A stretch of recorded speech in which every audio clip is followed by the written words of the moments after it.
So, how do you make good money selling what you know? Well, let me explain. I specialize in helping Christian consultants to monetize their gifts, to be who God has called them to be, to do what He's gifted them to do, and to have the impact that He's called them to have, as well as the financial freedom.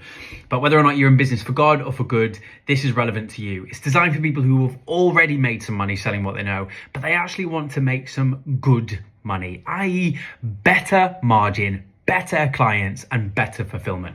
So let me explain.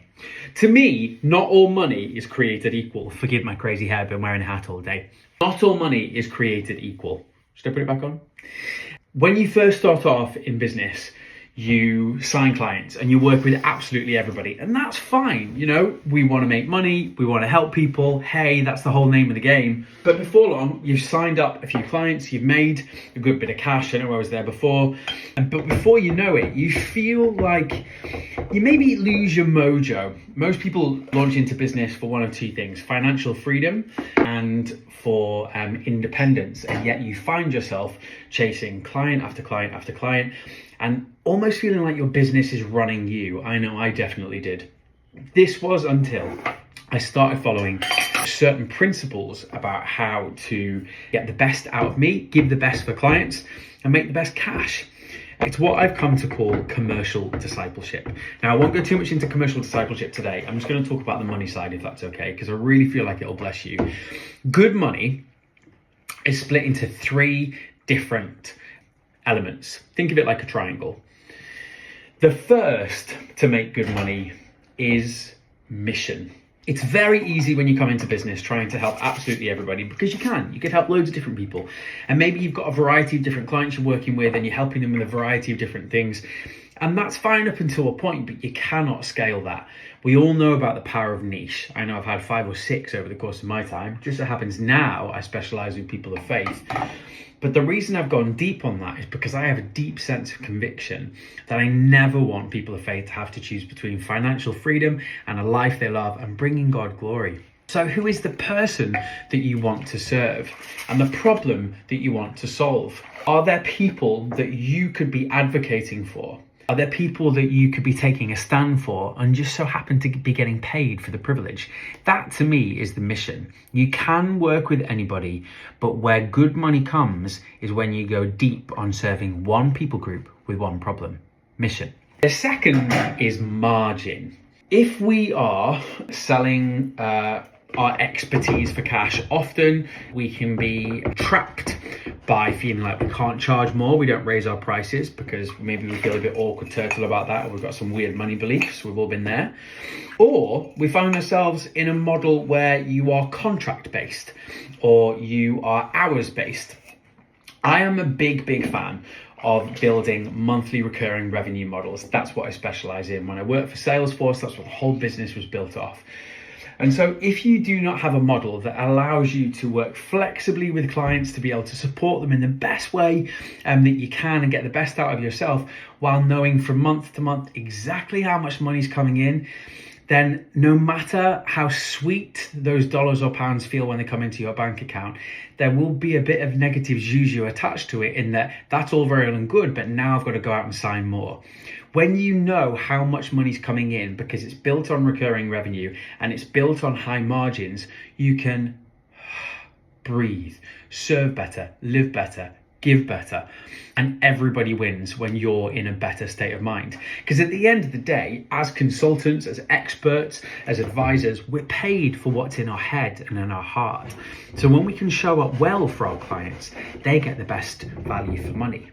So have a mission, have a high margin offer, ideally built on recurring revenue. And the third is mojo. Now, let me be very clear here.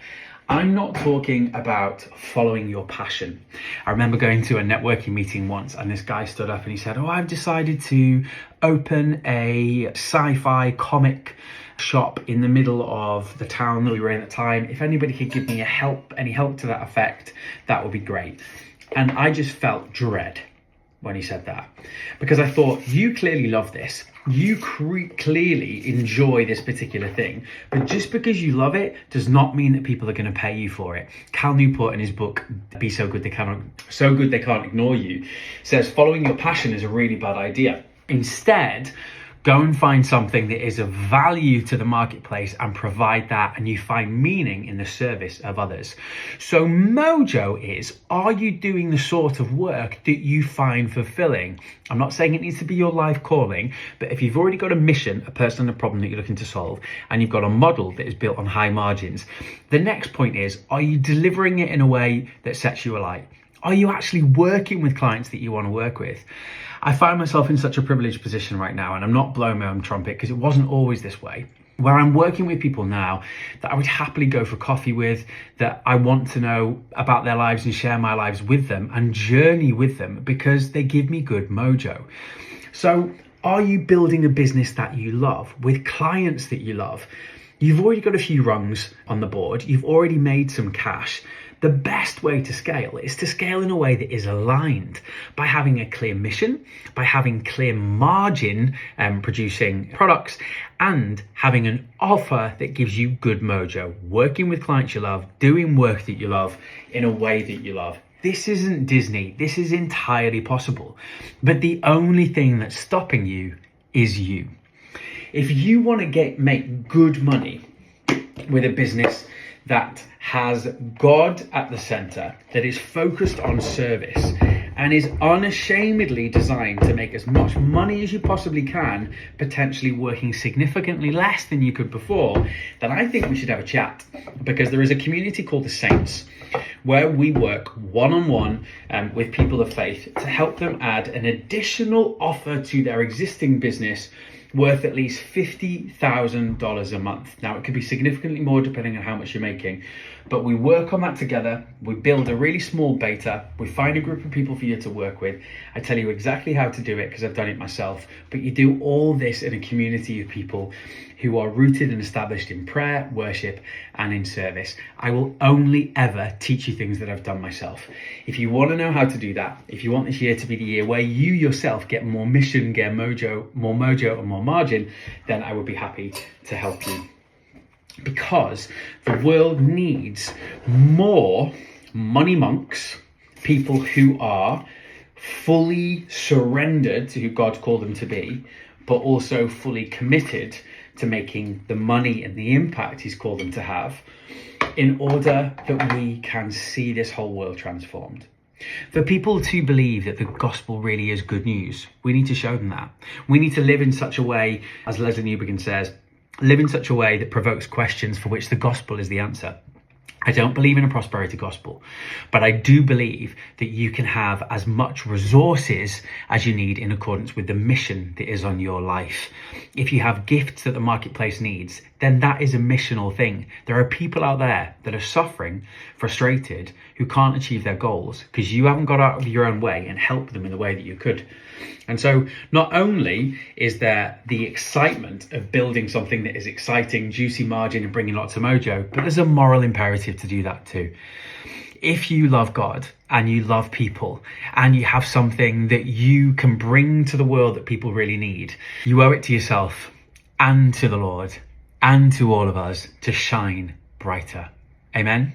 So if you'd like more details about the Saints community, I only take on 4 clients a month because we keep it nice and small. Just comment Saints below and let me know. But aside from that, please make sure that you're building a business that is geared towards good money, not any old cash, because not every dollar is the same. If every single day you're not thinking about a way to make good dollars and good disciples, well, you're selling yourself short and you're leaving the world poorer. Amen. Love ya.